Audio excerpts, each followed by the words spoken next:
여러분, 연봉 1억 원. 이 돈이 어떤 돈입니까? 평생을 새벽 별 보고 나가서 밤늦게까지 뼈 빠지게 일해도 만져보기 힘든 꿈의 숫자입니다. 자영업 하시는 사장님들, 하루 종일 뜨거운 불 앞에서 닭 튀기고 서빙하고 진상 손님 비위 맞춰가면서 한 달에 순수익 500만 원 가져가기도 힘든 게 대한민국 현실입니다. 중소기업 다니는 우리 아들, 딸들 어떻습니까?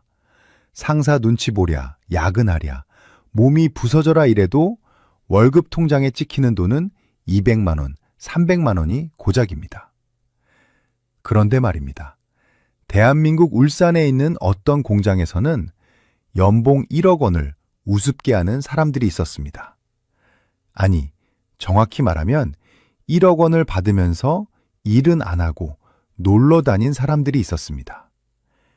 이게 무슨 소설 같은 소리냐고 하시겠지만 놀랍게도 불과 얼마 전까지 실제로 벌어졌던 일입니다.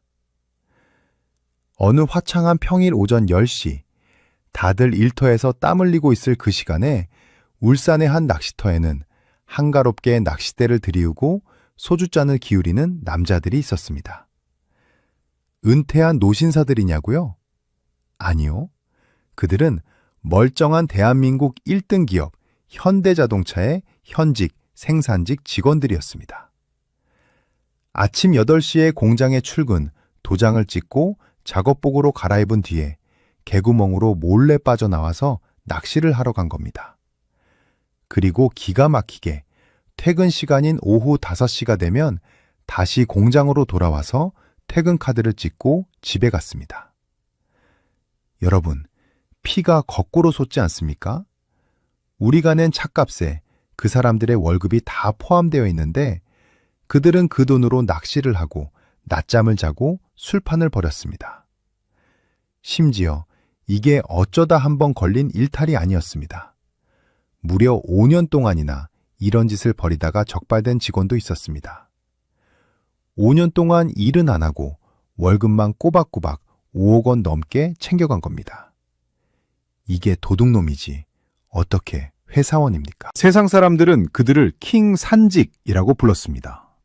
생산직의 왕이라는 뜻입니다. 고등학교만 졸업하면 들어갈 수 있고 한 번 들어가면 정년까지 철밥통이 보장되고 연봉은 대기업 부장급으로 받으니까요. 대한민국에서 의사, 변호사, 부럽지 않은 최고의 직업이라고들 했습니다. 하지만 그 왕관의 무게를 견디기에는 그들의 직업 윤리가 너무나 썩어빠져 있었습니다. 도대체 어떻게 공장 라인이 돌아가는데 작업자가 빠져나갈 수 있었을까요? 거기에는 우리 같은 일반인은 상상도 못할 그들만의 꼼수가 있었습니다. 전문 용어로 두리발 혹은 내려치기라고 부르는 수법입니다. 원래 3명이 붙어서 해야 할 작업을 2명이서 후다닥 해치우고 1명은 쉬게 해주는 겁니다. 서로 돌아가면서 망을 봐주고 1명씩 밖으로 내보내는 겁니다. 이게 관행이라는 이름으로 수십 년 동안 묵인되어 왔습니다. 회사가 몰랐을까요? 아니요. 알면서도 모른 척했습니다. 건드리면 노조가 파업한다고 머리띠 메고 들어 누우니까 무서워서 봐준 겁니다. 그뿐만이 아닙니다. 여러분 혹시 와이파이 사태 기억하십니까? 몇 년 전에 현대차가 공장 안에서 와이파이를 차단하겠다고 하니까 노조가 특근을 거부하고 난리가 났던 사건 말입니다. 이게 무슨 초등학생 투정 같은 소리입니까? 일하는 시간에 스마트폰으로 유튜브 보고 넷플릭스 드라마 보다가 와이파이 끊기니까 데이터 요금 나간다고 화를 낸 겁니다. 실제로 공장 라인 옆에 스마트폰 거치대를 딱 붙여놓고 눈은 드라마를 보면서 손으로만 대충대충 나사를 조였습니다. 축구 국가대표 경기가 있는 날이면 작업장에 함성 소리가 울려 퍼졌다고 합니다. 여러분, 생각해 보십시오. 사람의 목숨이 달린 자동차입니다. 고속도로에서 시속 100km로 달리는 쇳덩어리를 조립하는데 작업자가 드라마에 정신이 팔려 있다면 그 차를 믿고 탈 수 있겠습니까? 그래서 한때 인터넷에서는 이런 말이 돌았습니다. 월요일 오전이나 금요일 오후에 조립된 차는 사지 마라. 월요일은 술이 덜 깨서 대충 만들고 금요일은 놀러 갈 생각에 대충 만든다는 웃지 못할 괴담까지 퍼졌습니다. 이건 직원 복지의 문제가 아닙니다. 소비자인 우리 국민의 생명을 담보로 장난질을 친 겁니다. 그런데 더 기가 막힌 건 그들의 태도였습니다. 이렇게 꿀을 빨면서도 그들은 항상 부족하다고 아우성이었습니다. 매년 여름만 되면 붉은 조끼를 입고 머리띠를 메고 광장으로 쏟아져 나왔습니다. 월급 더 내놔라. 성과급 더 달라. 정년 연장해달라. 심지어 내 자식도 입사시켜달라면서 고용 세습까지 요구했습니다. 이게 귀족이 아니면 뭡니까? 조선시대 양반들도 이렇게까지는 안 했을 겁니다. 열심히 공부해서 좋은 대학 나온 우리 청년들은 취업할 자리가 없어서 편의점 알바를 전전하는데 그들은 노조원이라는 완장 하나 찾다고 자기들 밥그릇을 자식에게까지 물려주려고 했습니다. 이런 모습을 보면서 많은 국민이 분노를 넘어 허탈함을 느꼈습니다. 성실하게 사는 게 바보 같은 짓인가? 나도 떼쓰고 들어누우면 돈을 주나? 대한민국의 공정과 상식이 울산공장 담벼락 안에서는 철저하게 무너져 있었던 겁니다. 하지만 여러분, 세상에 영원한 것은 없습니다. 오르막이 있으면 내리막이 있고 뿌린 대로 거두는 법입니다. 그 화려했던 킹산직의 전성시대도 이제 종말을 고하고 있습니다. 아니, 더 정확하게 말하면 처참하게 박살나고 있습니다. 회사가 칼을 빼들었기 때문입니다. 더 이상은 못 참겠다. 너희들한테 줄 돈으로 차라리 말을 잘 듣는 기계를 사겠다. 정의선 회장의 이 결심 하나로 공장의 풍경은 완전히 뒤바뀌었습니다. 지금 울산 공장에는 소리 없는 피바람이 불고 있습니다. 해고 통지서를 받은 게 아닙니다. 그런데 사람이 사라지고 있습니다. 불과 4년 만에 7,000명이나 되는 생산직 직원들이 공장을 떠났습니다. 강제로 자른 게 아닙니다. 스스로 나갈 수밖에 없게 만든 겁니다. 그리고 그 빈자리를 누가 채웠는지 아십니까? 사람이 아닙니다. 바로 로봇입니다. 여러분, 혹시 노란색 로봇 개 보셨습니까? 이름은 스파스이라고 합니다. 그리고 사람처럼 두 발로 걸어 다니는 로봇 아틀라스도 있습니다. 현대차가 무려 11조 원이라는 천문학적인 돈을 들여서 미국의 로봇 회사를 인수했습니다. 왜 그랬겠습니까? 단순히 기술을 뽐내려고요. 천만의 말씀입니다. 이 로봇들은 지치지 않습니다. 24시간 일해도 불평 한마디 없습니다. 담배 피우러 안 나갑니다. 낚시하러 도망가지도 않습니다.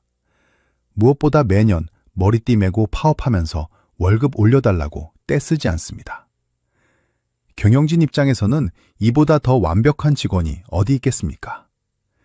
이제 울산 공장 라인에는 사람 대신 로봇팔이 쉴 새 없이 움직입니다. 사람은 그저 뒷짐지고 로봇이 일 잘하나 감시만 하면 됩니다. 그러다 보니 사람이 많이 필요가 없어졌습니다. 자연스럽게 채용을 줄이고 정년퇴직한 사람의 빈자리를 채우지 않는 방식으로 인력을 7,000명이나 줄여버린 겁니다. 노조가 파업한다고 소리칠 때 회사는 조용히 웃으면서 로봇을 주문했습니다. 너희들이 멈추면 멈출수록 우리는 기계로 대체하면 그만이다. 이게 바로 자본의 무서운 역습입니다. 그렇다면 공장에서 쫓겨난 그 많던 킹산직들은 지금 어디서 무엇을 하고 있을까요? 두둑한 퇴직금 챙겨서 나갔으니 잘 먹고 잘 살고 있을까요? 천만의 말씀입니다. 현실은 아주 냉혹하고 비참했습니다. 평생 공장 안에서 볼트만 조이던 기술은 사회에 나오는 순간 아무짝에도 쓸모없는 기술이었습니다. 회사라는 울타리가 사라지자 그들은 그저 나이 들고 특별한 기술 없는 아저씨일 뿐이었습니다. 많은 분이 퇴직금 3억 원, 4억 원 들고 나와서 호기롭게 자영업에 뛰어들었습니다. 치킨집도 차리고 카페도 차리고 스크린 골프장도 차렸습니다. 결과가 어땠을까요? 10중 8구는 2년을 못 버티고 폐업했습니다. 장사가 어디 쉽습니까? 평생 갑질만 하던 사람들이 손님한테 고개 숙이고 서비스하는 게 쉬웠겠습니까? 결국 퇴직금 다 날리고 빚더미에 앉은 분들이 수두룩합니다. 제가 아는 어떤 분은 지금 울산 시내의 한 부동산 중개업소에서 보조원으로 일하고 계십니다. 한때 연봉 1억 2천만 원을 받던 분이 지금은 최저시급을 받으면서 남의 집 보여주는 일을 하고 있습니다. 월급 통장에 찍히는 돈은 180만 원. 과거에 받던 돈의 5분의 1도 안 되는 돈입니다. 편의점에서 알바하는 분도 계시고 아파트 경비원으로 일하는 분도 계십니다. 그분들이 술잔을 기울이며 하시는 말씀이 있습니다. 그때가 좋았지, 내가 미쳤지, 기술이라도 배워둘걸. 하지만 이미 늦었습니다. 버스는 떠났고 시대는 변했습니다. 이것은 비단 현대차만의 이야기가 아닙니다. 우리 사회 곳곳에서 벌어지고 있는 일자리의 지각 변동입니다. 은행에 가보십시오. 창구 직원이 사라지고 키오스크 기계가 그 자리를 지키고 있습니다. 고속도로 톨게이트에도 수납원이 사라진 지 오래입니다. 이제 단순하고 반복적인 일로 고수익을 올리던 시대는 완전히 끝났습니다. 오늘 저는 여러분에게 현대차 킹산직의 몰락을 통해서 아주 중요한 메시지를 전해드리려고 합니다. 이것은 남의 불행을 보고 고소해하자는 게 아닙니다. 변화하는 세상에서 우리가 살아남기 위해서는 무엇을 준비해야 하는지 뼈저리게 느껴야 한다는 겁니다. 노조 뒤에 숨어서 떼쓰던 시대는 갔습니다. 이제는 진짜 실력 있는 사람만 살아남는 각자 도생의 시대가 왔습니다. 지금부터 제가 들려드릴 이야기는 여러분의 자녀들에게 그리고 은퇴를 앞둔 여러분 자신에게 피가 되고 살이 돼 이야기입니다. 어떻게 해야 로봇에게 일자리를 뺏기지 않을 수 있는지, 무너진 철밥통의 잔해 속에서 우리는 어떤 교훈을 얻어야 하는지 지금부터 아주 적나라하고 냉정하게 파헤쳐 보겠습니다. 준비되셨습니까? 그럼 시작합니다. 자, 그럼 도대체 현대차 울산 공장 담벼락 안에서는 무슨 일이 벌어지고 있었던 걸까요? 바깥 세상 사람들은 상상도 못할 그들만의 기가 막힌 놀이판에 대해 하나씩 뜯어보겠습니다. 가장 먼저 이야기할 것은 바로 그 유명한 와이파이 사태입니다. 아마 뉴스에서 보신 분들도 계실 겁니다. 하지만 그 내막을 자세히 들여다보면 이건 코미디 프로보다 더 웃기고 슬픕니다. 2019년 12월이었습니다. 현대차 사측이 공장 내 와이파이 사용을 제한하겠다고 공지했습니다. 이유는 간단했습니다. 근무 시간에 직원들이 스마트폰으로 동영상을 너무 많이 본다는 거였습니다. 안전을 위해서 그리고 품질을 위해서 작업 시간에는 와이파이를 끄고 쉬는 시간이나 식사 시간에만 켜주겠다고 했습니다. 이건 너무나 당연한 조치 아닙니까? 세상 어느 회사가 일하는 시간에 영화 보고 게임하라고 공짜 와이파이를 펑펑 터뜨려 줍니까? 사장님이 미치지 않고서야 그런 회사는 없습니다. 그런데 노조의 반응이 가관이었습니다. 이걸 노동 탄압이라고 규정했습니다. 노조 게시판에는 회사가 치졸하게 와이파이를 끊냐, 21세기의 데이터를 통제하는 게 말이 되냐, 이런 비난글이 쇄도했습니다. 심지어 토요일 특근을 거부하겠다고 으름장을 놓았습니다. 특근 거부가 무슨 뜻입니까? 주말에 차를 안 만들겠다는 겁니다. 차가 안 나오면 회사는 손해를 보고 차를 기다리는 고객들은 더 오래 기다려야 합니다. 고작 와이파이 때문에 전 국민을 볼모로 잡고 협박을 한 겁니다. 실제로 당시 공장 내부 상황은 심각했습니다. 제가 아는 협력업체 직원분의 증언을 들어보면 입이 떡 벌어집니다. 컨베이어 벨트가 돌아가는 라인 옆에 작업자들이 각자 자기만의 영화관을 차려놓았다고 합니다. 스마트폰 거치대는 기본이고 어떤 사람은 태블릿 PC를 거치해놓고 넷플릭스 드라마를 정주행하고 있었다고 합니다. 차체가 다가오면 힐끗 한번 쳐다보고 전동 드릴로 드르륵 나사 몇 개 받고 다시 눈은 화면으로 돌아갑니다. 손은 기계적으로 움직이는데 정신은 딴 데가 있는 겁니다. 심지어 축구 국가대표 경기가 있는 날이나 류현진 선수가 야구 등판하는 날에는 공장이 떠나갈 듯 함성 소리가 들렸다고 합니다. 여기가 자동차 공장입니까? 아니면 스포츠 펍입니까? 이런 정신 상태로 만든 자동차가 과연 멀쩡할까요? 문짝 단차가 안 맞고 주행 중에 잡소리가 나고 엔진 오일이 새는 결함들이 괜히 나오는 게 아닙니다. 우리가 피땀 흘려 번 돈 3천만 원, 5천만 원 주고 산 차가 이렇게 만들어졌다고 생각하면 정말 소름이 돋습니다. 더 충격적인 건 일부 직원들의 뻔뻔함이었습니다. 그들은 이렇게 말했습니다.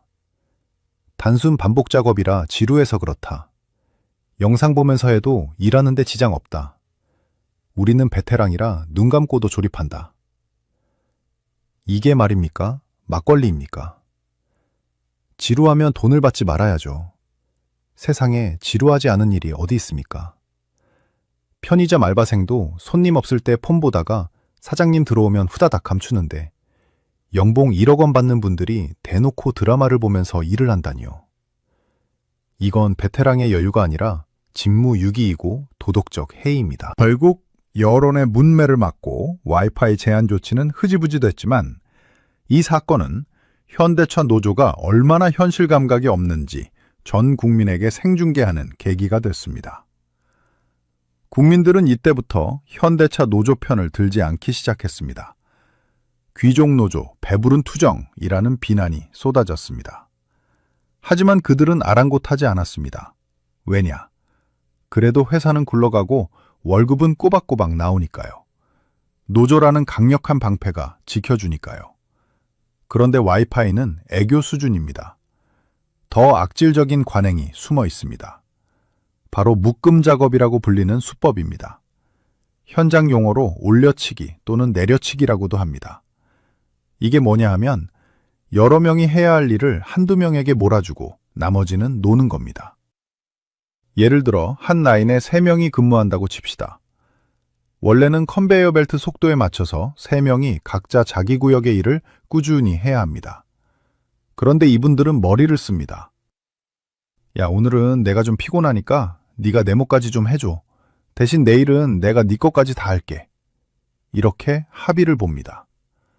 그러면 2명이 미친 듯이 속도를 높여서 앞차 뒤차를 왔다 갔다 하면서 3명분의 일을 해치웁니다. 그리고 나머지 1명은 휴게실에 가서 자거나 아예 공장 밖으로 나갑니다. 아까 오프닝에서 말씀드린 낚시꾼 직원이 바로 이 시스템 덕분에 가능했던 겁니다. 동료들이 봐주니까, 내 일을 남이 해주니까 마음 놓고 낚시터를 갈 수 있었던 겁니다. 이게 하루 이틀 된 게 아닙니다. 수십 년 동안 선배에서 후배로 전수되어 온 그들만의 전통이었습니다. 회사는 이걸 몰랐을까요? 관리자들이 바보가 아닌 이상 모를 리가 없습니다. 하지만 관리자들도 노조 눈치를 보느라 묵인했습니다. 현장 반장이나 조장이 뭐라고 지적하면 바로 왕따를 시키거나 노조 대의원을 불러서 괴롭히니까요. 좋은 게 좋은 거라고 그냥 눈 감아준 겁니다. 그렇게 썩은 물이 고이고 고여서 거대한 악취를 풍기게 된 겁니다. 이런 묶음 작업이 왜 위험하냐면 품질에 치명적이기 때문입니다. 사람이 기계도 아니고 2배, 3배 속도로 일을 하면 당연히 실수가 나옵니다. 나사 하나 덜 조이고 고무 패킹 덜 끼우는 일이 다반사로 일어납니다. 게다가 1명이 빠지면 돌발 상황이 생겼을 때 대처가 안 됩니다. 라인이 멈추거나 안전사고가 날 위험이 커집니다. 하지만 그들에게는 품질이나 안전보다 내 몸 편한 게 우선이었습니다. 어차피 차가 고장나면 AS 센터에서 고쳐주면 되고 욕은 회사가 먹는 거니까요. 이런 엉터리 근무 태도뿐만이 아닙니다. 그들의 임금 구조를 보면 더 기가 찹니다. 현대차 생산직은 기본급은 높지 않지만 각종 수당이 엄청나게 붙습니다. 특근 수당, 야간 수당, 주유 수당, 위험 수당 등등 수당 종류만 수십 가지입니다. 그런데 이 수당을 챙겨가는 방식이 아주 교묘합니다. 일이 없어도 주말에 나옵니다. 할 일이 없으면 청소라도 하고 앉아 있다가 특근 수당을 챙깁니다. 심지어 어떤 공장에서는 라인 가동이 멈춘 시간에도 대기 수당이라는 명목으로 돈을 받아갔습니다. 회사가 부품 공급이 안 돼서 일을 못 시키면 그건 회사 사정이니까 돈은 줘야 한다는 논리입니다. 무노동 무임금이라는 자본주의의 기본 원칙이 여기서는 통하지 않습니다. 무노동 유임금, 놀아도 돈은 나온다. 이게 그들의 신조였습니다. 그리고 매년 벌어지는 임금 협상, 이건 전쟁입니다. 회사가 영업이익을 많이 내면 성과급 달라고 파업하고, 영업이익이 줄어들면 물가 올랐으니 기본급 올려달라고 파업합니다. 잘 되면 내 탓, 안 되면 회사 탓, 무조건 돈을 더 내놓으라는 겁니다. 평균 연봉이 1억 원은 넘어서는데도 그들은 항상 배고프다고 합니다. 자녀 학자금 전액 지원, 의료비 지원, 차량 할인 혜택 등등 복지 혜택만 돈으로 환산해도 수천만 원입니다. 그런데도 만족을 모릅니다. 특히 가장 국민들의 공분을 샀던 건 정년 연장과 고용 세습 요구였습니다. 지금 대한민국은 청년 실업이 심각한 사회 문제입니다. 좋은 일자리가 없어서 대학 졸업한 청년들이 공무원 시험에 매달리고 배달 아르바이트를 하고 있습니다. 그런데 이미 기득권을 가진 60대 근로자들이 정년을 65세까지 늘려달라고 요구합니다. 자신들이 자리를 차지하고 있으면 신규 채용은 그만큼 줄어들 수밖에 없습니다. 아들벌되는 청년들의 일자리를 뺏어서라도 내 철밥통을 지키겠다는 욕심입니다. 거기에 한술 더 떠서 정년 퇴직자 자녀를 우선 채용해달라는 조항을 단체 협약에 넣으려고 했습니다. 현대판 음서제입니다. 아빠가 현대차 직원이면 아들도 현대차 직원이 되는 세상. 능력이나 노력이 아니라 핏줄로 직업이 결정되는 세상. 이게 과연 공정한 사회입니까? 이 소식이 알려지자 청년들은 절망했습니다. 아무리 공부하고 스펙 쌓아도 노조원 아들을 이길 수 없구나.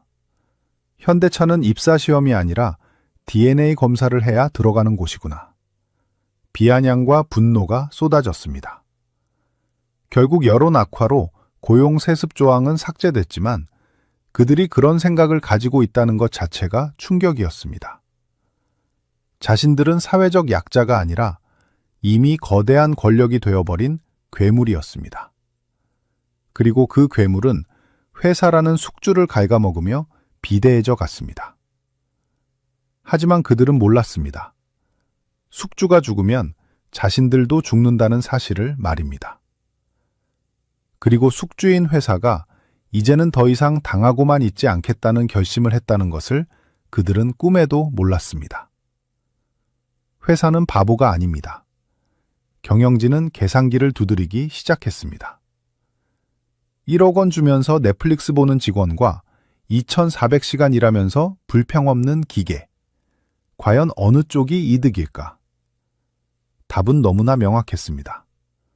그리고 그 답을 실행에 옮기기 위해 정의선 회장은 조용히 비행기표를 끊었습니다. 목적지는 미국 보스턴.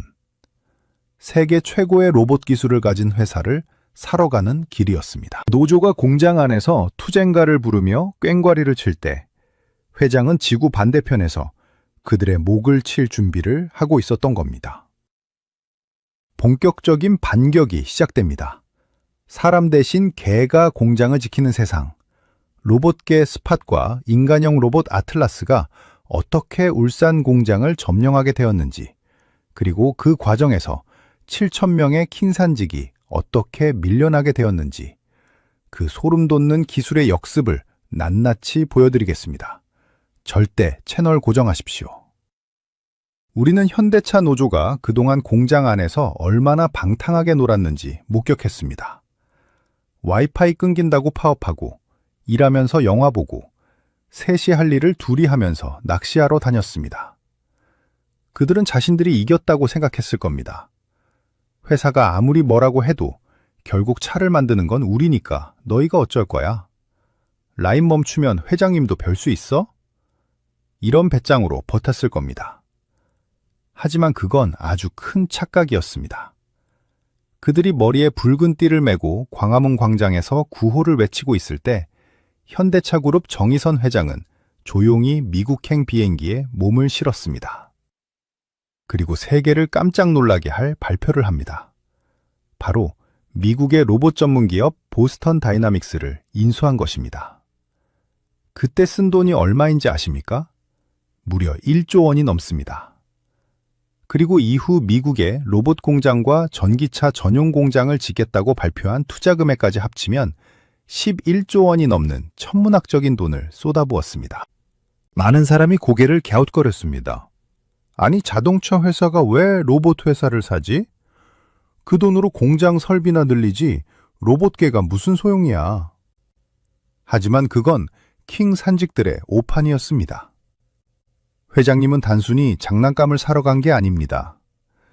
매년 임금 올려달라고 떼쓰고 근무 시간에 딴짓하고 툭하면 라인 세우는 말 안 듣는 직원들을 대체할 새로운 직원을 스카우트하러 간 겁니다.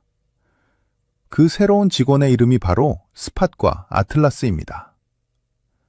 스팟, 노란색 로봇 개입니다. 뉴스에서 보셨을 겁니다. 네 발로 걸어 다니면서 계단도 오르내리고 넘어져도 오뚜기처럼 다시 일어납니다. 처음에는 귀엽다고 생각하셨죠? 하지만 공장 노동자들에게 이 스팟은 저승사자나 다름없습니다. 이 로봇개는 눈에 고성능 카메라와 센서가 달려 있습니다.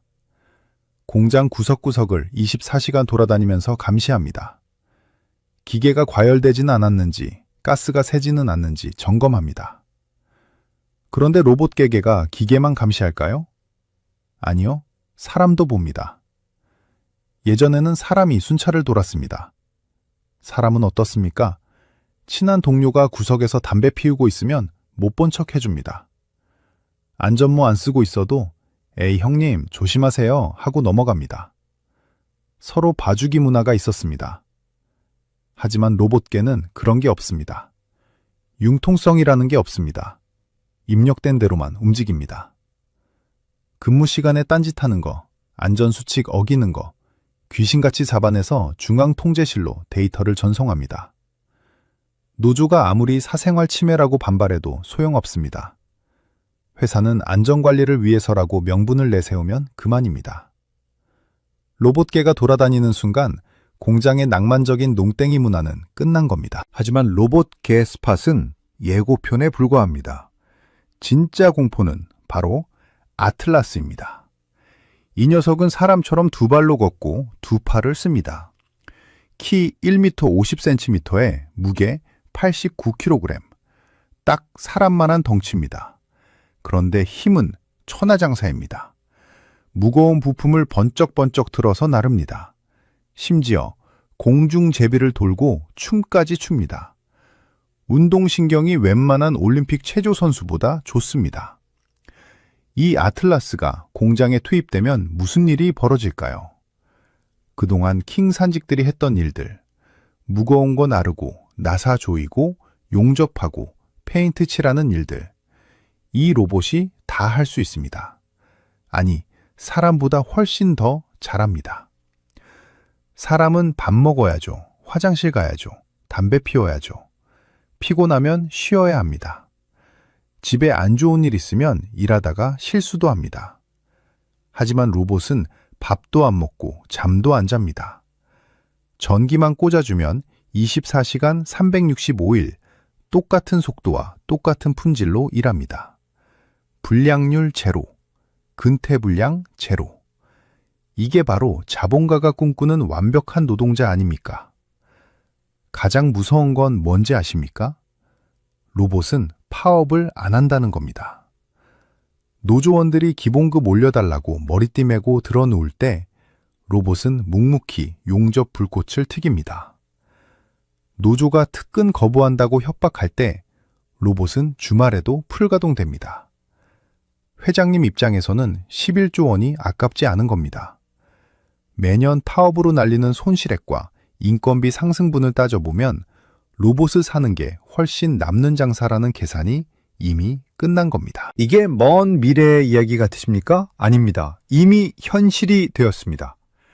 현대차 그룹이 싱가포르에 지은 글로벌 혁신센터, 줄여서 HMGICS라고 부르는 곳이 있습니다. 여기는 공장이 아닙니다. 거대한 실험실입니다. 이곳에 가면 소름 끼치는 장면을 볼 수 있습니다. 공장인데 사람이 없습니다. 축구장 몇 개만한 넓은 공간에 사람은 거의 안 보이고 로봇들만 바쁘게 움직입니다. 부품을 나르는 것도 로봇, 조립하는 것도 로봇, 검수하는 것도 로봇, 심지어 로봇계 스팟이 돌아다니면서 로봇들이 일 잘하나 감시까지 합니다. 사람은 어디 있냐고요? 2층 통제실에서 에어컨 바람 쐬면서 모니터만 쳐다보고 있습니다. 기름 냄새 맡고 땀 흘리는 건 다 기계가 하고 사람은 그저 관리만 하는 겁니다. 현대차는 이곳에서 실험을 마쳤습니다. 사람 없이도 차를 만들 수 있다는 걸 증명해냈습니다. 그리고 이제 그 기술을 울산 공장으로 가져오고 있는 겁니다. 그 결과가 어떻게 나타났을까요? 울산 공장에서 7,000명의 킹산직이 사라졌습니다. 회사가 몽둥이 들고 쫓아낸 게 아닙니다. 아주 신사적이고 조용하게 내보냈습니다. 자연 감소라는 무서운 전략을 썼습니다. 정년퇴직하는 분들 매년 수천 명씩 나옵니다. 예전 같으면 그 빈자리에 신입사원을 뽑아서 채워 넣었습니다. 노조원 아들도 뽑고 친척도 뽑고 했겠죠. 하지만 이제는 안 뽑습니다. 사람이 나간 자리에 사람을 채우는 게 아니라 기계를 채웁니다. 라인 하나에 10명이 필요했던 걸 로봇을 도입해서 5명으로 줄입니다. 나머지 5명은 정년퇴직으로 자연스럽게 사라집니다. 노조 입장에서는 환장할 노릇입니다. 해고를 해야 파업을 하고 싸울 텐데 해고를 안 하니까 싸울 명분이 없습니다. 그냥 정년돼서 나가는 선배님 안녕히 가세요 하고 보내드리고 나면 내 옆자리가 비어 있습니다. 그리고 며칠 뒤에 보면 그 자리에 웬 로봇 팔 하나가 떡하니 들어와서 윙윙 거리고 있습니다. 내 동료가 기계로 바뀌는 과정을 눈뜨고 지켜봐야 하는 겁니다. 이게 바로 끓는 물 속의 개구리 작전입니다. 서서히 뜨거워지는 물 속에서 노조는 저항 한번 제대로 못 해보고 7,000명이라는 거대 병력을 잃었습니다. 이제 울산 공장의 분위기는 예전 같지 않습니다. 과거에는 노조 간부가 호루라기 불면 라인 세우고 다 같이 뛰쳐나갔습니다. 하지만 지금은 눈치를 봅니다. 내가 나가면 저 로봇이 내 일을 대신하겠지. 그러다 보면 회사에서 나도 필요 없다고 하겠지. 이런 공포감이 생산 현장을 지배하기 시작했습니다. 와이파이 사태 때 큰 소리 치던 그 기세등등함은 이제 찾아볼 수 없습니다. 스마트폰 거치대어 다 떼버렸습니다. 로봇계가 돌아다니는데 어떻게 넷플릭스를 봅니까? 정선 회장의 11조 원 베팅은 적중했습니다. 노조의 힘을 빼는데 이보다 더 확실한 방법은 없었습니다. 돈으로 윽박지르는 게 아니라 기술로 압도해버린 겁니다. 여러분은 어떻게 생각하십니까? 이게 회사의 횡포일까요? 아니면 그동안 방만하게 일했던 귀족 노조가 자초한 인과응보일까요? 저는 이렇게 생각합니다. 회사는 자선단체가 아닙니다. 이익을 추구하는 집단입니다. 1억 원 주면서 낚시하는 직원을 계속 데리고 있을 회사는 세상에 없습니다. 만약 여러분이 사장님이라면 어떻게 하시겠습니까? 일은 안 하고 월급만 올려달라는 직원과 군말 없이 일 잘하는 기계. 누구를 선택하시겠습니까? 답은 뻔하지 않습니까? 현대차의 이 변화는 대한민국 제조업 전체에 보내는 강력한 시그널입니다. 이제 더 이상 철밥통은 없다는 경고입니다. 내 기술이 로봇보다 못하면, 내 성실함이 기계보다 못하면 언제든지 대체될 수 있다는 냉혹한 현실을 보여주는 겁니다. 킹산직의 몰락은 단순히 한 회사의 노사 문제가 아닙니다. 기술 없는 고임금 노동자가 맞이할 필연적인 미래입니다. 자, 그렇다면 공장에서 밀려난 그 수많은 사람은 다 어디로 갔을까요? 로봇에게 자리를 내주고 퇴직금 챙겨서 나간 그 7,000명의 행방. 그들은 과연 행복한 은퇴 생활을 즐기고 있을까요? 그들의 비참한 최후를 추적해 보겠습니다. 1억 연봉을 받던 그들이 왜 지금은 월 180만 원을 받는 편의점 알바가 되었는지, 왜 치킨집 사장님이 되었다가 신용 불량자가 되었는지, 그 충격적인 현실을 낱낱이 공개하겠습니다. 가슴 단단히 먹고 따라오십시오. 자, 이제 공장 안에는 로봇이 들어찼고 7,000명의 사람들은 밖으로 밀려났습니다. 그렇다면 그 많던 킹산직들은 지금 다 어디로 갔을까요? 퇴직금 두둑하게 챙겨서 나갔으니 하와이 가서 모히또 마시고 있을까요? 아니면 벤츠 끌고 골프 치러 다닐까요? 천만의 말씀입니다. 그들의 현 주소는 여러분의 상상보다 훨씬 처참하고 비참합니다. 지금 울산 시내를 돌아다녀 보십시오. 한 집 건너 한 집이 공실이고 상권은 죽어가고 있습니다. 그런데 유독 붐비는 곳이 있습니다. 바로 편의점과 부동산 중개사 사무소, 그리고 경비 용역 업체입니다. 거기 앉아있는 분들의 얼굴을 자세히 보십시오. 어딘가 낯이 익습니다. 네, 맞습니다. 어제까지만 해도 현대차 작업복 입고 어깨에 힘주던 그분들이 지금은 편의점 조끼를 입고 바코드를 찍고 있습니다. 제가 충격적인 실화 하나를 들려드리겠습니다. 울산의 한 부동산 사무소에서 보조원으로 일하는 김 씨 이야기입니다. 이분은 현대차 생산직으로 30년을 일했습니다. 마지막 연봉이 1억 2천만 원이었습니다. 성과급 터지는 날에는 하루에 몇 천만 원이 통장에 꽂히던 분입니다. 그런데 지금 이분이 받는 월급이 얼마인지 아십니까? 기본급 180만 원입니다. 1억 2천만 원 받던 사람이 1년 만에 연봉 2천만 원짜리 인생이 된 겁니다. 소득의 소수점이 왼쪽으로 한 칸 이동했습니다. 이게 말이 됩니까?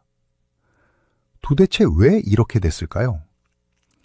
이분들이 나올 때 빈손으로 나온 게 아닙니다. 위로금이다 퇴직금이다 해서 평균 3억 원 정도를 목돈으로 쥐고 나왔습니다. 평생 만져본 적 없는 큰 돈이 한꺼번에 들어오니까 눈이 뒤집힌 겁니다. 나도 이제 사장님 소리 한번 들어보자.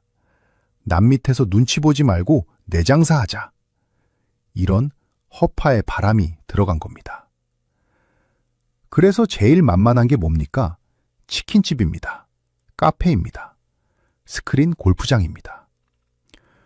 울산 시내에 우후죽순으로 치킨집이 생겼습니다. 그런데 여러분, 장사가 어디 쉽습니까? 평생 공장 안에서 노조 뒤에 숨어서 갑질만 하던 분들입니다. 고객이 왕이라는 서비스 마인드가 있을 리 없습니다. 손님이 조금만 까탈스럽게 구는 것 같으면 욱하는 성질 나옵니다. 치킨 튀기는 기술도 없습니다. 프랜차이즈 본사가 시키는 대로만 하면 될 줄 알았는데 세상 물정 모르는 호구가 딱 걸린 겁니다. 결국 어떻게 됐을까요? 오픈하고 6개월은 오픈빨로 버팁니다. 1년 지나면 적자가 쌓입니다. 2년이 지나면 폐업 신고를 합니다.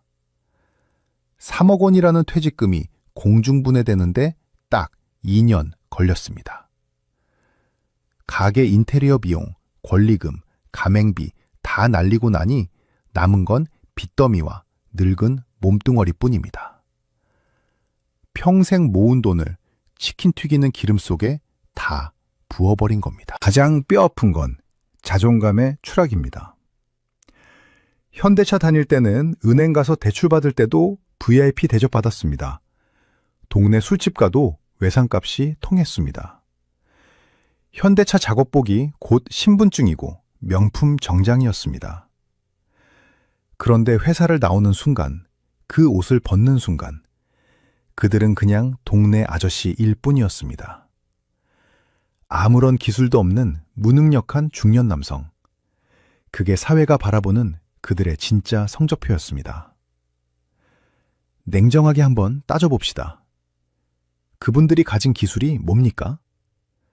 전동 드릴로 나사 박는 거, 타이어 끼우는 거, 문짝 따는 거. 그게 사회에 나와서 써먹을 수 있는 기술입니까? 아닙니다. 그건 현대차 라인 안에서만 통하는 단순 반복 숙련도일 뿐입니다. 밖으로 나오면 아무도 돈 주고 사지 않는 무가치한 행동입니다. 그런데 그들은 그게 대단한 기술인 줄 착각했습니다. 내가 차를 만들 줄 아니까 나가서 카센터라도 하면 되겠지. 천만의 말씀입니다.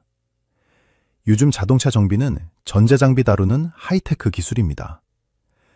나사나 조이던 실력으로는 엔진오일도 제대로 못 갑니다. 결국 갈 곳은 단순 노무직뿐입니다. 아파트 경비원, 택배 상하차, 주차 관리 요원, 건설 현장 일용직. 이런 자리를 두고 어제까지 형님 동생 하던 동료들끼리 경쟁을 해야 합니다. 면접장에 가서 굽신거려야 합니다. 왕년에 내가 연봉이 얼만데 이딴 돈 받고 일해 하고 자존심 세우는 분들은 집에서 놀아야 합니다. 하지만 퇴직금 다 날렸는데 어떻게 놉니까? 결국 자존심 다 버리고 180만 원짜리 일자리라도 감지덕지하면서 들어가는 겁니다. 더 비참한 건 가족들의 시선입니다. 아빠가 현대차 다닐 때는 우리 아빠 최고라고 했던 자식들이 아빠가 퇴직금 날려먹고 경비복 입고 출근하면 모른 척합니다. 아내 바가지가 시작됩니다. 그 돈 그냥 은행에만 넣어뒀어도 이자 받아서 잘 살 텐데 왜 깝쳐서 다 날렸냐고 구박합니다.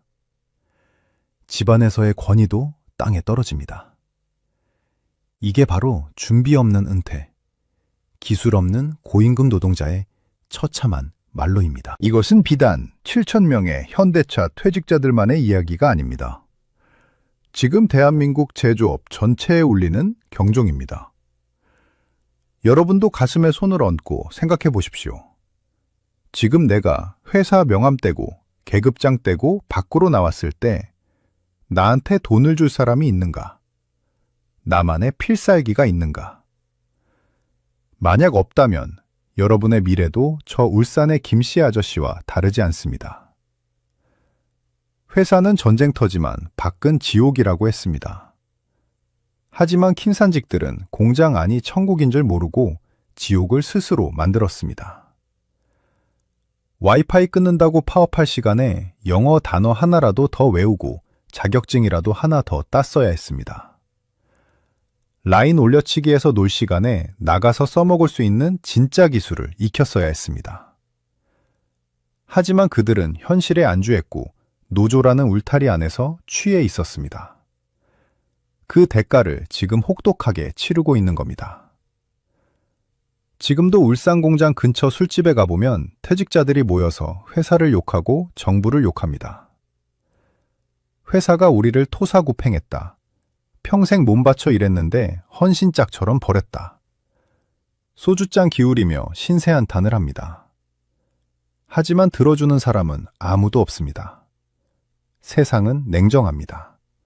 시장은 거짓말을 하지 않습니다. 가치 있는 사람에게는 돈을 주고 가치 없는 사람에게는 돈을 주지 않습니다. 200만 원의 가치밖에 없는 일을 하면서 1억 원을 받았던 지난날이 비정상이었던 겁니다. 지금 받는 180만 원이 어쩌면 시장이 매긴 진짜 그들의 몸값일지도 모릅니다. 여러분, 이 이야기를 듣고 그냥 남의 불행이라고 혀만 차고 넘기지 마십시오. 이것은 곧 닥쳐올 우리의 미래일 수도 있습니다. 인공지능이 나오고 로봇이 나오는 세상입니다. 단순 반복 업무, 누구나 할 수 있는 일, 이런 일자리는 이제 사라집니다. 아무리 대기업 정규직이라도 나만의 콘텐츠가 없으면 언제든지 180만 원 인생으로 추락할 수 있습니다. 자, 이제 우리는 확인했습니다. 화려했던 철밥통의 붕괴, 로봇의 역습, 그리고 준비 없는 퇴직의 비참한 결말까지. 이 모든 과정이 우리에게 주는 메시지는 단 하나입니다. 정신 차려라. 그리고 준비해라. 그렇다면 도대체 우리는 무엇을 준비해야 할까요? 로봇에게 지지 않고 끝까지 살아남으려면, 내 자식에게 가난을 물려주지 않으려면 지금 당장 무엇을 해야 할까요? 마지막 4부에서는 이 살벌한 각자 도생의 시대에 우리가 살아남을 수 있는 유일한 생존 전략, 그리고 은퇴 후에도 내 몸값을 지키는 구체적인 방법에 대해 뼈 때리는 조언을 드리겠습니다. 더 이상 물러설 곳은 없습니다. 마지막 결론까지 놓치지 마십시오. 자, 이제 결론을 내릴 시간입니다. 우리는 지금까지 1억 연봉을 받으며 낚시를 다니던 현대차 생산직들의 화려한 과거와 로봇에게 밀려난 뒤 월 180만 원을 받는 비참한 현재를 목격했습니다. 어떤 분들은 꽃이다 라며 통쾌해 하실 수도 있고, 어떤 분들은 남일 같지 않다며 씁쓸해 하실 수도 있습니다. 하지만 여러분, 이 사건이 우리에게 던지는 메시지는 단순히 한 대기업 노조의 몰락, 그 이상입니다. 이것은 대한민국 노동시장의 판도가 완전히 뒤집혔다는 거대한 신호탄입니다. 지금 주위를 둘러보십시오. 이건 현대차만의 일이 아닙니다. 은행에 가본 지가 언제인지 기억나십니까? 예전에는 창구마다 직원이 앉아서 번호표 부르며 공과금도 받아주고 통장 정리도 해줬습니다. 지금은 어떻습니까? 점포 수는 반으로 줄었고 그나마 있는 점포에도 직원은 몇 명 없습니다. 덩그러니 놓인 키오스크 기계가 어서 오십시오 라고 인사합니다. 고속도로 톨게이트는 어떻습니까? 표 받던 아주머니들 다 사라지고 하이패스 기계가 삑 하고 요금을 걷어갑니다. 마트 계산원도 주유소 직원도 하나둘씩 우리 곁에서 사라지고 있습니다. 이 변화의 공통점이 뭔지 아십니까? 단순하고 반복적인 일. 특별한 창의력이나 고도의 기술이 필요 없는 일. 그런 일자리는 이제 사람이 설 자리가 없다는 겁니다. 아무리 노조가 강성이고 아무리 정규직법으로 보호를 해줘도 시대의 흐름인 기술 발전을 막을 수는 없습니다. 자본가는 이익을 쫓는 동물입니다. 더 싸고, 더 말 잘 듣고, 더 일 잘하는 로봇이 나왔는데 굳이 비싼 돈 주고 골치 아픈 사람을 쓸 이유가 없습니다. 과거에는 성실함이 최고의 무기였습니다. 군말 없이 시키는 일 열심히 하면 회사가 정년까지 먹여 살려줬습니다. 하지만 이제 성실함만으로는 안 됩니다. 로봇보다 더 성실할 수 있는 인간은 없으니까요. 이제는 대체 불가능함이 무기여야 합니다. 남들이 못하는 나만의 기술, 기계가 흉내낼 수 없는 인간만의 판단력과 감성, 이런 게 없는 노동자는 앞으로 킹산직이 아니라 그 할아버지가 와도 살아남을 수 없습니다. 노조라는 붉은 머리띠 뒤에 숨어서 내 밥그릇 지켜달라고 떼쓰던 시대는 완전히 끝났습니다. 회사는 이제 냉정하게 말합니다. 당신의 몸값이 1억 원어치의 가치가 있습니까? 증명하지 못하면 나가십시오. 이게 2026년 대한민국의 냉혹한 현실입니다. 각자 도생, 제각기 살 길을 도모한다. 이제 누구도 나를 지켜주지 않습니다. 내 인생은 내가 실력을 키워서 지키는 수밖에 없습니다. 제가 이 영상을 준비하면서 가장 걱정되었던 건 바로 우리 자녀 세대입니다. 아직도 많은 부모님이 자식들에게 이렇게 말합니다. 얘야, 공부 열심히 해서 대기업 가라. 공무원 되라. 그래야 안정적으로 산다. 죄송하지만 그건 틀린 조언입니다. 여러분이 알고 있는 그 안정적인 직장들이 지금 제일 먼저 로봇으로 바뀌고 있습니다. 안정이라는 달콤한 독, 사과를 먹이지 마십시오. 대신 이렇게 가르쳐야 합니다. 남들이 다 하는 거 하지 마라.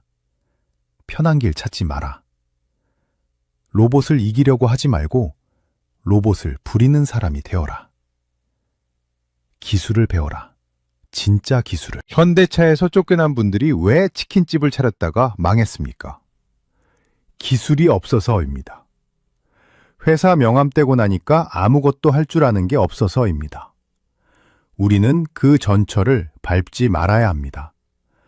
지금 50대, 60대인 우리도 늦지 않았습니다. 은퇴 후에 경비원이나 하면서 소일거리할 생각 하지 마십시오. 지금부터라도 내가 평생 써먹을 수 있는 나만의 무기를 갈고 닦아야 합니다. 그게 유튜브가 됐든 글쓰기가 됐든 아니면 도배나 목공 같은 전문 기술이 됐든 남이 나를 대체할 수 없는 무언가를 만들어야 합니다. 마지막으로 한 말씀만 더 드리겠습니다. 세상은 변했습니다.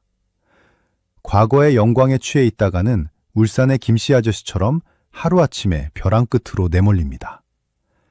현실을 직시하십시오. 그리고 분노하십시오. 로봇에게 일자리를 뺏기는 것에 분노하는 게 아니라 준비하지 않은 나 자신에게 분노하고 안주하려는 게으름에 분노하십시오. 그 분노를 에너지 삼아서 치열하게 준비하는 사람만이 다가오는 로봇의 시대의 주인으로 살 수 있습니다. 저 강도우는 앞으로도 세상의 달콤한 거짓말에 속지 않도록 여러분에게 쓰지만 몸에 좋은 팩트 폭격을 멈추지 않겠습니다. 썩은 환부는 도려내고 감춰진 진실은 까발려서 우리 시니어 여러분이 눈 뜨고 코 베이는 일이 없도록 끝까지 지켜드리겠습니다. 오늘 이야기가 여러분의 잠자는 위기의식을 깨우는 죽비가 되었기를 바랍니다. 살아남으십시오. 그리고 승리하십시오. 지금까지 시니어 연구소 강도훈이었습니다. 감사합니다.